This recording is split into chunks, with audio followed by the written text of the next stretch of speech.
Hello बच्चों, good morning. आज हम पढ़ेंगे हिंदी व्याकरण में लेसन नंबर 7 लिंग। लिंग में आप देखेंगे बच्चों, हिंदी भाषा में सभी संज्ञा शब्द स्त्री या पुरुष जाति के होते हैं।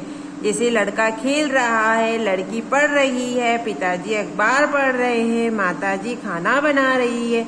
तो ये क्या हो गया, ये जो शब्द है, इन शब्द को क्या करना है कि इनसे हमें पता लगता है कि कौन स्त्रीलिंग है, कौन पुल्लिंग है। स्त्रीलिंग में देखो, जैसे कि महिला आती हैं, जैसे मम्मी आती हैं, आपकी बहन आती है, और आपकी चाची, दादी, ये सब किस में आती है? स्त्रीलिंग में। और पुल्लिंग में क्या होता है, जैसे कि आपके पापा, आपके भैया, आपके चाचा, दादा, ये सब किस में आएंगे? पुल्लिंग में आएंगे। ठीक है। तो यहाँ पे देखो, लड़का खेल रहा है, लड़की पढ़ रही है। तो लड़का, जो शब्द लड़का आ रहा है, उस लड़के में आप देखेंगे कि ये लड़का है। ठीक है। तो लड़का क्या हो गया? पुल्लिंग हो गया। लड़की पढ़ रही है, तो हमने जो नाम बोला है, जो शब्द बोला है लड़की, तो लड़की से क्या हो गया? स्त्रीलिंग हो गया। जैसे पिताजी अखबार पढ़ रहे हैं, तो पिताजी क्या हो गए? पुल्लिंग। माताजी खाना बना रही है, तो माताजी क्या हो गई? स्त्रीलिंग। ठीक है।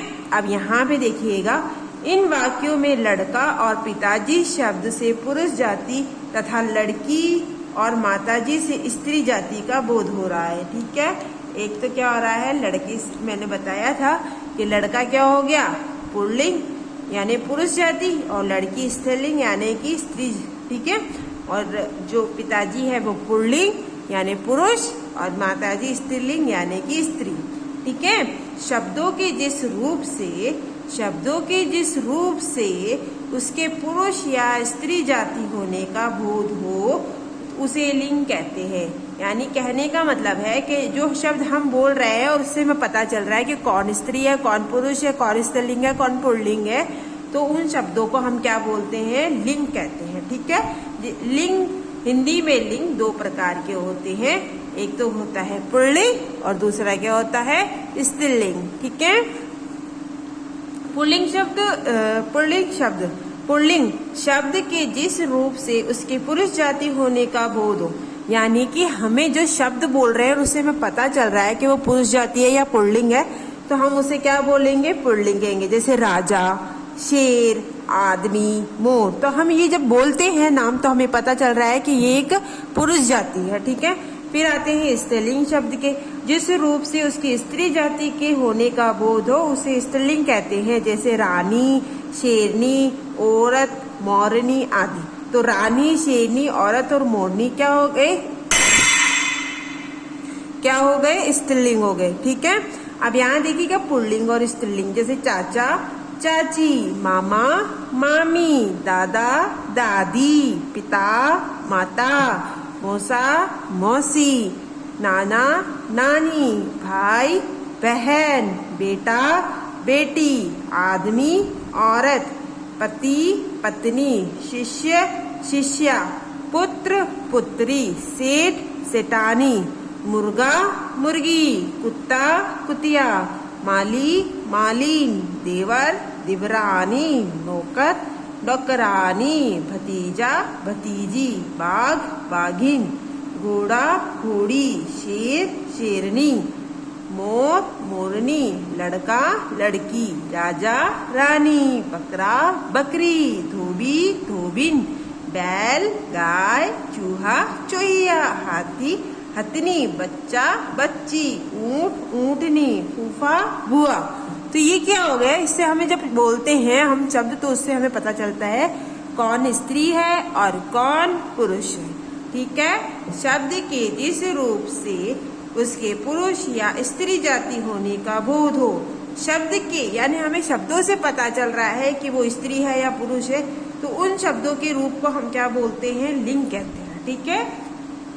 हिंदी भाषा में लिंग दो प्रकार के होते हैं, पुल्लिंग और स्त्रीलिंग। शब्द के जिस रूप से उसके पुरुष जाति का होने का बोध हो, उसे पुल्लिंग कहते हैं। शब्द के जिस रूप से उसके स्त्री जाति होने का बोध हो, उसे स्त्रीलिंग कहते हैं। ठीक है। अब शब्द यहाँ पे देखिएगा, सही विकल्प पर राइट का चिन्ह लगाइए। तो यहाँ पे देखिएगा, शब्द कि जिस रूप से उसके पुरुष या जाति होने का बोध हो उसे क्या कहते हैं? संज्ञा नहीं। संज्ञा किसे कहते हैं? किसी व्यक्ति, वस्तु, स्थान, जगह के नाम को संज्ञा कहते हैं। और वर्ण क्या है? वर्ण में सबसे छोटी इकाई, हिंदी में सबसे छोटी इकाई वर्णमाला को जो वर्ण होते हैं उन्हें कहते हैं वर्ण, ठीक है। और लिंग यानी कि जिस रूप से हमें स्त्री और पुरुष जाति होने का बोध होता है उसे हम लिंग कहते हैं। लिंग के प्रकार होते हैं 1, 2 या 3। लिंग के 2 प्रकार होते हैं, एक तो होता है स्त्रीलिंग और दूसरा कौन सा होता है? पुल्लिंग। नौकर शब्द के जिस लिंग का पता चलता है वह है नौकर शब्द से। तो नौकर का शब्द पुल्लिंग, स्त्रीलिंग या संज्ञा। तो यहाँ पे देखिएगा जो नौकर शब्द है वो पुल्लिंग है, ओके। बकरी शब्द से जिस लिंग का पता चलता है बकरी, पुल्लिंग, स्त्रीलिंग या संज्ञा। तो बकरी क्या है? स्त्रीलिंग, ठीक है। पुल्लिंग और स्त्रीलिंग शब्द छाट कर उचित स्थान पर लिखिए। शेरनी, मोर, औरत, भाई, चूहिया, राजा, बेटा, गाय, ऊंट, मुर्गी, धोबिन, सेठानी। तो यहाँ देखिएगा इन शब्दों में से हमें छाट के लिखना है। तो मैंने पुल्लिंग में लिखा है मोर, भाई, राजा, बेटा, ऊंट और धोबी। और स्त्रीलिंग में लिखा है शेरनी, औरत, चूहिया, गाय, मुर्गी और सेठानी, ठीक है। अब यहाँ पे देखिएगा नीचे दिए गए शब्दों के सामने पुल्लिंग स्त्रीलिंग लिखिए। तो पति का क्या होगा? पत्नी। भतीजी का क्या होगा? भतीजा। माली का क्या होगा? मालिन। मौसी का मौसा, बैल, गाय, बच्ची, बच्चा। निम्नलिखित शब्दों में के लिंग बदलिए। अब मुर्गी का क्या हो जाएगा? मुर्गा। नानी, नाना। ऊंट, ऊंटनी। कुत्ता, कुतिया। नौकरानी, नौकर। हथनी, हाथी। पिता, माता, देवर, देवरानी। कोष्टक में दिए गए शब्दों के लिंग बदलकर रिक्त स्थानों की पूर्ति कीजिए। अब यहाँ देखिएगा बहुत दयालु था। रानी दयालु थी क्या? नहीं। था आया है तो यानी कि ये पुरुषों के लिए आता है, पुल्लिंग के लिए आता है। तो हम यहाँ लिखेंगे राजा बहुत दयालु था। जंगल में नाच रहा था। तो कौन? मोरनी नाच रही थी। अगर मोरनी होता तो यहाँ थी आता, लेकिन यहाँ पे था आया है तो मोरनी का क्या हो जाएगा? मोर। डैश कपड़े धो रही थी। अब देखो यहाँ थी आया है, यहाँ पे धोबी है तो धोबी तो क्या हो गया? पुल्लिंग हो गया। तो इसका स्त्रीलिंग क्या होगा? धोबीन। कक्षा में पढ़ा रही थी। तो अध्यापक क्या है? पुल्लिंग। इसका स्त्रीलिंग क्या होगा? अध्यापिका।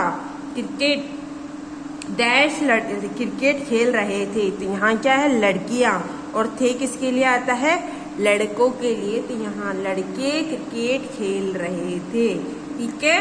तो यहाँ पे देखिएगा हमारी जो एक्सरसाइज हो चुकी है, हमें ये कॉपी में करना है।